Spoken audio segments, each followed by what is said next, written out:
美国国务卿布林肯重申，美国并非要改变中国政治制度，并非要排除中国出全球经济体系，促进遵守国际法规。他形容中国是唯一有意图的国家，亦有日渐增强的经济、外交、军事和技术能力，重塑国际秩序。布林肯在乔治华盛顿的演说中再次指控北京对维吾尔族少数民族进行种族灭绝，并谴责中国在西藏的蛮横行径以及对香港的镇压，但他仍表示愿意合作。第二届东突厥散维吾尔峰会在德国慕尼黑开幕。世界维吾尔代表大会此前发布新闻稿指出，世委会将与21个维吾尔组织26日至28日与德国慕尼黑合办维吾尔峰会，届时将有知名运动人士、法律及学术专家、70个东突厥散组织领袖及东突厥散集中营幸存者等逾200余人与会。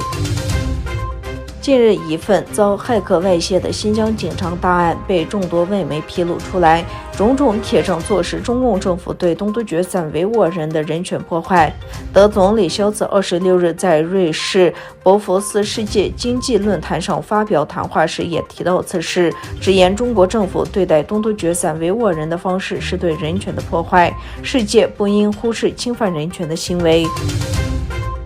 最新泄露出来的有关中国在东突厥散激流营的照片和文件引起国际社会的震惊。5月26日，在中国驻伊斯坦布尔总领馆门前举行了一场大规模的抗议和新闻发布会，呼吁国际社会结束东突厥散的种族灭绝。示威活动由东突厥散组织国际联盟组织，数千名抗议者高呼吁结束种族灭绝的口号，举着标语牌，上面印有几天前曝光的维吾尔族被拘留者照片。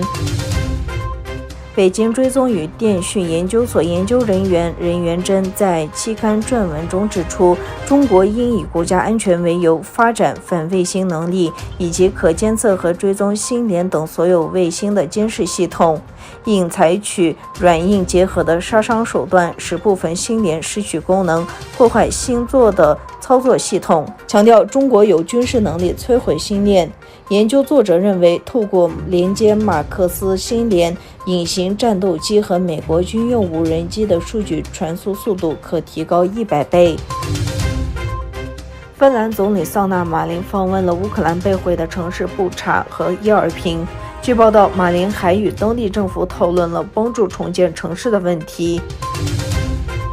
由土耳其无人机制造商 Baykar 举办的航空航天技术节 Teknofest 首次在阿塞拜疆举行。据报道，6000多人申请了为期4天的活动。土耳其 Baykar 公司技术总监塞尔朱克·拜拉克塔尔在接受土耳其媒体采访时强调， Teknofest 将加强土耳其和阿塞拜疆的兄弟情谊，并补充说，该活动将在不同国家继续进行。